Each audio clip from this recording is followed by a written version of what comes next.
everyone. Welcome to Miller's Military Moments, where Master Sergeant Jason Miller, hey, that's me, is going to share parts of his 20-year Army career. Moments from the U.S. to Kuwait, Iraq, Egypt, and Afghanistan. Weekly episodes will be posted on my website at millersmilitaryMoments.com. So bookmark that site and stay tuned. Welcome, everybody, to episode 4. I am Master Sergeant Miller, your host of Miller's Military Moments.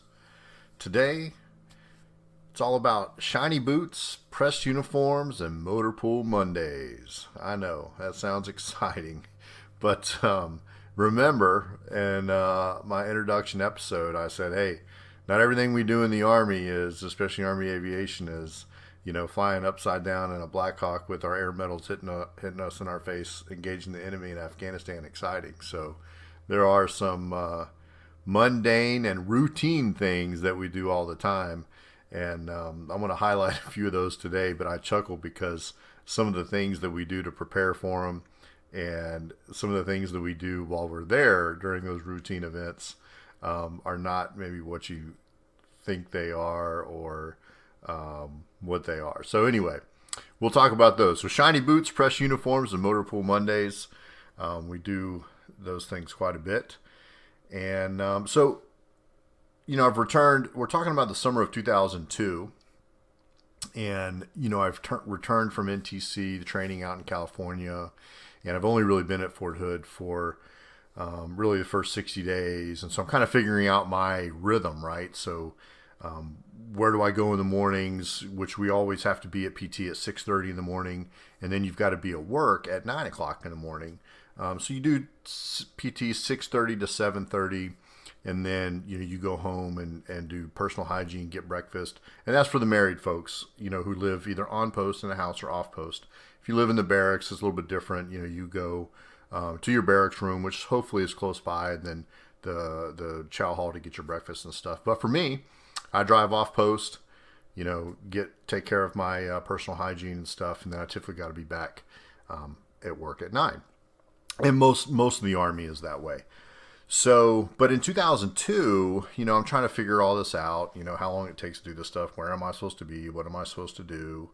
So if you remember, or if you don't remember, I'm going to tell you, we wore the BDUs, battle dress uniforms. That was our green camouflage uniforms. We had black boots, and we had just transitioned to the berets, which I had talked a little bit about that in a previous story. So we're wearing the battle dress uniform, BDUs, black boots, and berets. And during that time, so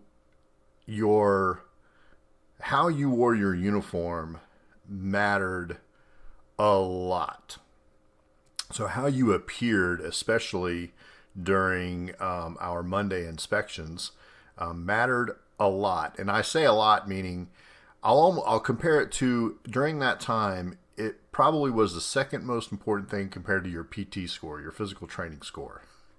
And, people will probably get a chuckle out of that. But I'll tell you, even today, there's many people in the Army, senior leadership positions, that use your physical training score as the number one score to gauge your potential for leadership, to see how often you're going to get promoted. And back then, it definitely was, I would say number one. So your uniforms, number two, how you look in your uniform. And again, your boots have to be highly shined.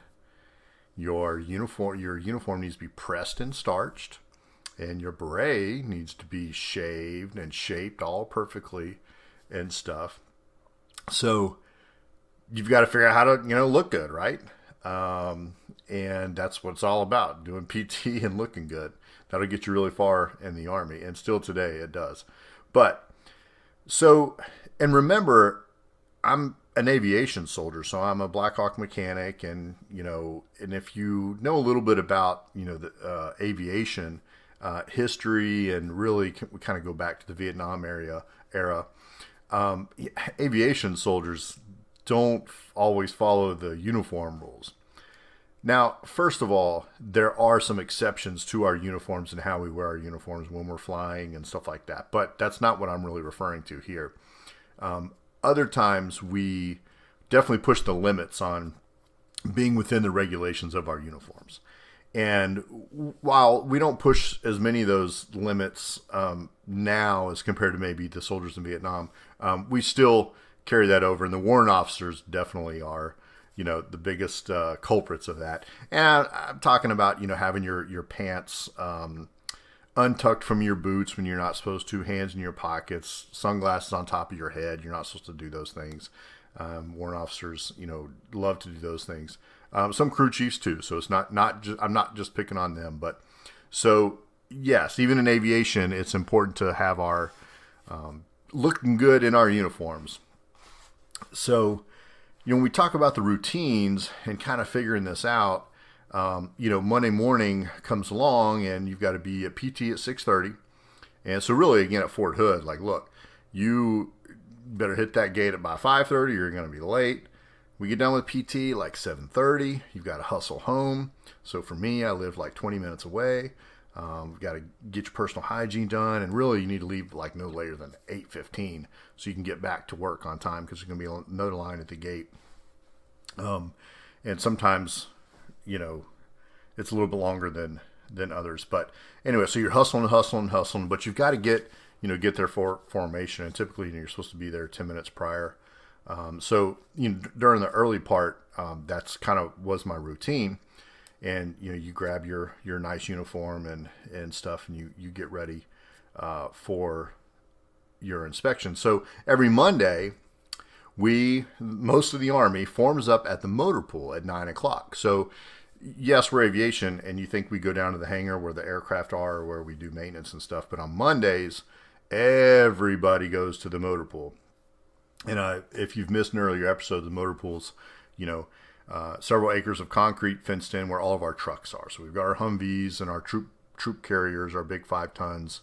Depends on what unit you're in, how many vehicles are there. And I'm in a support battalion at this particular time, so we have a lot of vehicles. And I want to talk about that in a little bit later. But so everybody in the Army meets at their own particular Motorpool on Mondays at 9 o'clock.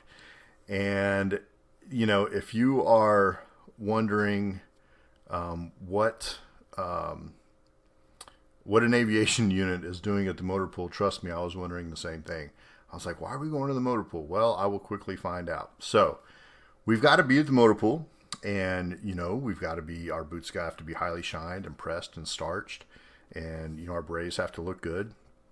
So to get there, one of our routines, really, on Sundays, we spent an awful lot of time polishing our boots, pressing our uniforms, getting our haircuts. And, at that time, I was an E4, a specialist, so didn't make a whole lot of money. But to save money, we shined our own boots. And my wife, God love her, she shaved my head to give me my haircut every Sunday. And at home, we bought some clippers. And then she also bought some spray starch, a can of spray starch. And she ironed my uniforms and pressed them and made them look really nice. And I shined my boots. But shining of the boots, so we have a heat gun, cotton swabs, edge dressing, kiwi, who knows, a towel to put on the floor, so that you don't get any of the stuff on the floor. And, this is a process. This isn't just a 5-minute, just kind of take your brush over the front of the toes of the boots and make it look good. Now, I'll tell you, some people did that. And, when I talked earlier about, how you appeared in your uniform counted for a whole lot, it did. And those people that their uniforms and boots look like garbage, didn't do so well. Now, whether that's right or wrong, I'm just saying that's just how it was. So, you provide that. People perceive you much differently when you don't come, highly shined and pressed in your uniform. So Sundays, we're spending the time getting all this together, and And, shining the boots, I mean, goodness, you've got to put the kiwi on there, and then, you've got to take the heat gun and like melt it and take the cotton swabs with water and, brush it all in and, circles and all kinds of stuff just to get it all nice and shiny. And then you've got to take the edge dressing around all the edge, of the boot to make it look really nice. And so almost every Sunday, I mean, this is what we're doing. A lot of people did. And, because again, we don't make a whole lot of money to pay somebody to do it, which eventually, I was, and you can take them to the cleaners and stuff. But so this created what I recently talked to a good friend of mine, reminded me, shiny boot syndrome. So it's called shiny boot syndrome. And you get stuck in that, if whoever's boots are the shiniest is the best soldier. And, it sounds ridiculous, but I mean, that's almost kind of how it was. And so you work so hard to make your, boots really shiny and looking good, and your uniform nice and crisp. And so, yeah, we spent a lot of time on those Sundays getting ready, and because there was like a lot of anxiety kind of running into that inspection come Monday morning. And when they would do the inspection at the Motorpool, in the formation, they're taking notes, and your NCOs are looking at you and they're taking notes and noting deficiencies and telling you've got to get this fixed or that fixed. And some people wouldn't have a haircut and they'd have to go get a haircut at lunchtime, stuff like that, or reshine their boots and bring them back for another inspection or something like that. So, there's a lot of anxiety. And again, I'm new, so, I'm kind of still going off of the, somebody told me, hey, just be at the right place, the right time, in the right uniform, and you'll do just fine. Like, they even said you'll be better than 70% of your peers. I didn't believe them at the time, but I'd learned to understand how true that was. But, so yeah, but that's what I got to do to be the right place, right time, right uniform. Then let's do it. So we spent a lot of time, shining our boots and pressing our uniforms and making sure we looked good, shaving our wool berets, so that they fit right and, they look good on our head and, all that kind of stuff. So we spent a lot of time Sundays getting ready for that. And that was, a routine that really had gone on for quite a while, until, we deployed the next year. This is the summer of 2002, and we left in March of 2003. And then, of course, things changed a little bit over there. But, yeah, so you're doing that every Sunday, getting ready for Motorpool formations, and that inspection come Monday morning. So the other part of the routine and where is Motorpool time. So we're already here at the Motorpool for our formation. And I'll tell you that the next thing after formation's over, a lot of people would take their boots out to their car and swap them out for another pair. So often their inspection pair of boots, they would, keep as just an inspection set and really just keep them highly shined and then only wear them for that and change them out. So sometimes we would go and do that, so that you would have a not so great pair to work in, and it doesn't matter what happened to them. So Motorpool time. So what are we going to do in the Motorpool? So I'm not joking when I tell you probably a quarter of a soldier's career is spent in the Motorpool. And I'm talking about aviation soldiers, personnel, cooks. I mean, everybody. I'm telling you, they spend, and that is not scientific data. It's not proved, but my guess is that a quarter of our time is spent in the Motorpool. And again, I'm hoping you're wondering, what is an aviation guy doing in the Motorpool so much? Well, because trust me, again, I was like, what are we doing? And so, think about, we're a support battalion, and well, what do we support? We support the other battalions in the aviation brigade.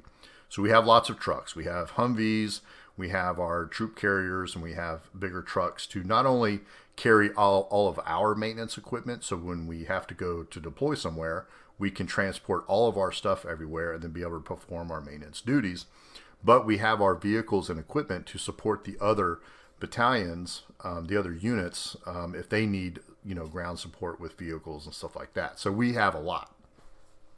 So the other part about those trucks is chock blocks and drip pans. Chock blocks and drip pans. I could probably dedicate a whole show to these things. But chock blocks, I mean, I'm sure you're familiar with them, but they're essentially just a block that you put underneath the wheel so that the truck doesn't roll. Like if it were to get in neutral or the brakes would fail, it wouldn't roll anywhere.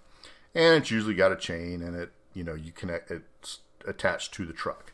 And a drip pan. So let me tell you, a lot of Army vehicles leak. We may not have the highest quality equipment, especially with a lot of our ground vehicles.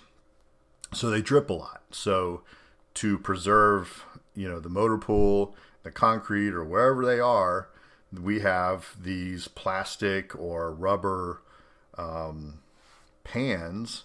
They're probably 3 to 4 inches deep, most of them, circular, so that you can put underneath where it's most likely to leak if your truck is leaking any type of fluid. So you've got your trucks, and we've got these chock blocks and drip pans are supposed to be with every vehicle. Every vehicle has to have a chock block and drip pan. And let me tell you, you could go right now and look in every motor pool in the Army, and I guarantee you there's trucks that do not have a chock block and do not have a drip pan. And somebody's going to get mad that they don't have one, and they're going to go and start stealing them from somewhere just so they can get chock blocks and drip pans, because oftentimes chock blocks and drip pans will determine whether you can go home on a Friday afternoon or not. So they are probably the most stolen or reallocated asset, as we call it in the Army, item. And chock blocks and drip pans. So anyway, so that's just one aspect of it. So these trucks. So we own these trucks. Typically 2 people are assigned to each truck. And so what do we do with these trucks? Well, we have to, what we call PMCS, Preventive Maintenance Checks and Services. Look, what that is, we just need to go make sure they run, right? So we have a list, and we go and turn it on and, kick the tires and walk around and, make sure it all works. Now, I'm here to tell you that there's a whole lot more to it than that, but that's typically what happens. We start it, we turn the lights on, we kick the tires, we're like, oh yeah, and remember, we're aviation guys. Like, we don't know anything about these trucks or whatever, right? Well, the Army has this thing called operator level. So they have a level of maintenance that it's whoever the operator of the vehicle is should be able to do. Almost everything, and I'm kind of being silly, is operator level on these trucks. So if we have 100 trucks in our unit, there's probably like 3 mechanics. 3 mechanics to help support us with maintenance on these trucks. So everything's operator level. Like, come on. So that's why we spend so much time in the motor pool instead of down in the hangar doing aviation stuff, working on helicopters or our maintenance equipment. So we're working on these trucks all the time and trying to make sure, they're up to par and can work. So because you don't, again, you have 3 mechanics in the whole unit. Like if you're waiting for a mechanic to come and help you do something or to do whatever, to fix something, like you're going to be waiting forever. So now there are some major things that the mechanics do, but it's just kind of a joke that everything's operator level. And I've done way too much maintenance on a truck that was probably way more than operator level in my time, as most people have in the Army. It's just what we had to do to get it done. So we have to check all of our vehicles, make sure they're good to go, right? And it's a good thing. It really is. It's just kind of ridiculous how so much of it is quote operator level, and we don't get a lot of support from the mechanics and stuff. So some of that has changed over time, but back then it just seemed like there were hardly any mechanics. But so anyway, so the other interesting thing is that when we go to drive these vehicles, and if we need to take them out of the motor pool to go do stuff on post, or to even obviously deploy. So we have to do what's called dispatch. So we have to get some paperwork that says this vehicle is good to go and you can drive it off post or not off post. Sorry, that's a whole other thing. You can drive it out of the motor pool and go do your mission, right? So it sounds easy enough, right? You own the truck, you did your PMCS, you should be able to go in and take it. Go do your job. No. Like a lot of things in the Army, they make it really difficult in the name of safety, quality control, commander supervision, whatever you want to call it, micromanagement. Some people love to call it that. Insane ridiculousness. So in order to take this truck, you have to, often you go do your PMCS, your preventive maintenance checks and services, which is good. Make sure it's running right. So you fill out some paperwork saying, hey, it's good to go. And then now you have to go find one of these 3 mechanics that are working in the motor pool somewhere. You have to go find one, get them to come over to essentially do another PMCS to make sure that what you said, everything was good to go with the vehicle, that it is good to go, and they'll sign off on it. Then you've got to take that piece of paper to your commander, which you're not going to go to the commander. You're going to go to the orderly room and drop it off and wait for it to get signed by the commander so that you are authorized to drive this out of the motor pool and go do the mission.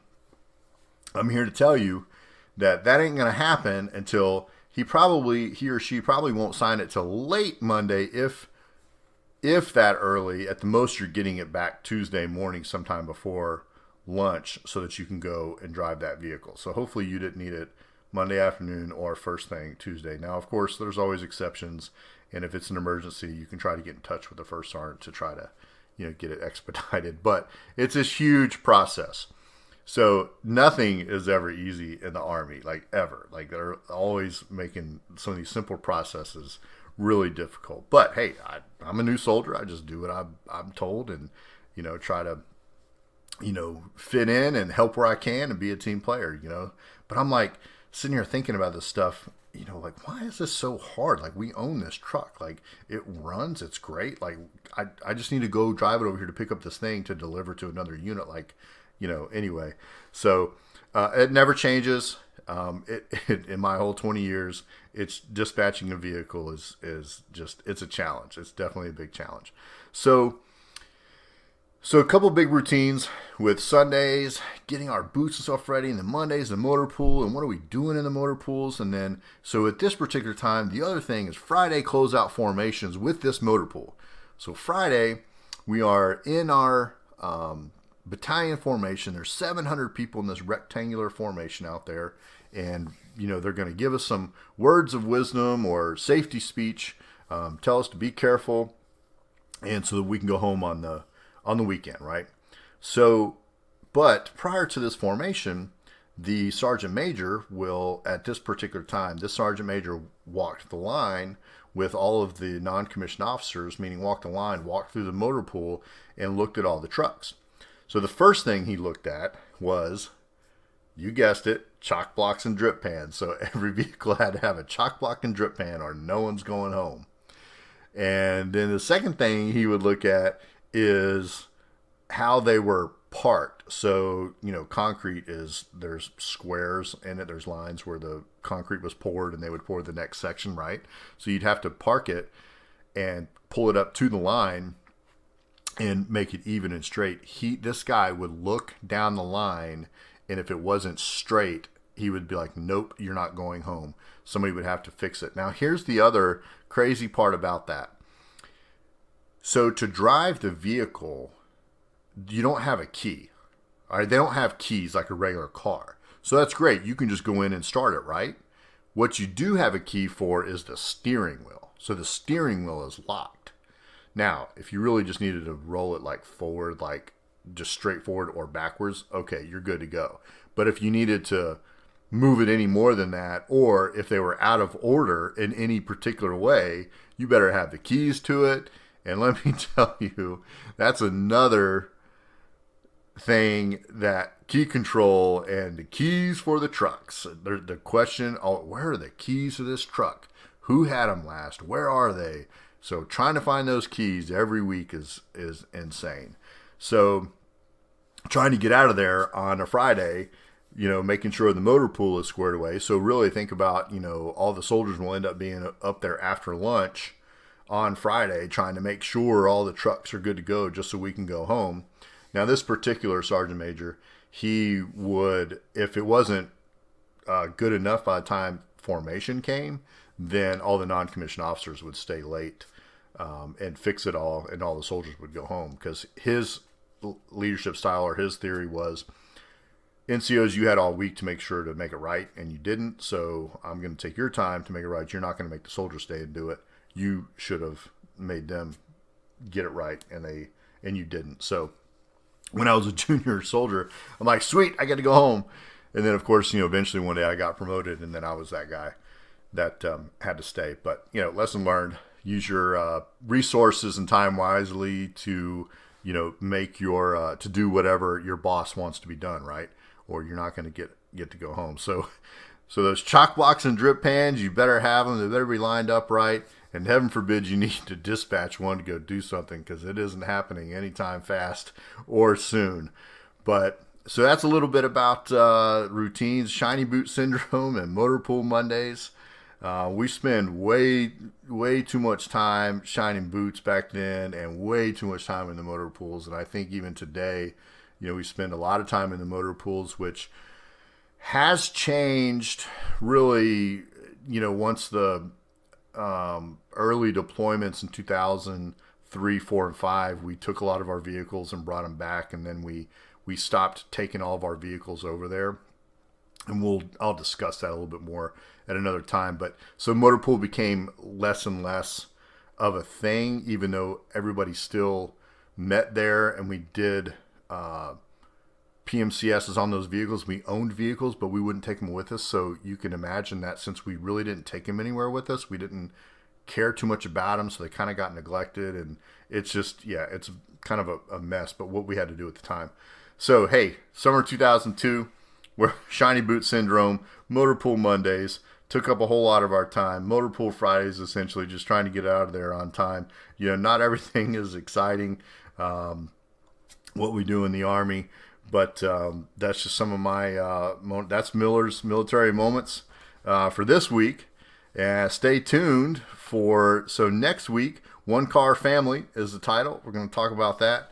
And I've got a special guest coming on in 2 weeks, which is pretty exciting, which really ties into the One Car Family episode. And there's potentially another special episode coming up mid this week. So thanks again, everybody, for tuning in, and hope you all have a great week. Thanks, everyone, for listening and hanging out with me today on Miller's Military Moments. Don't forget to let your friends and family know about this podcast and our website. And you can find our website at millersmilitarymoments.com. Until next time, have fun, reach out if you need help, reach out if you can help, and make your part of the world a better place.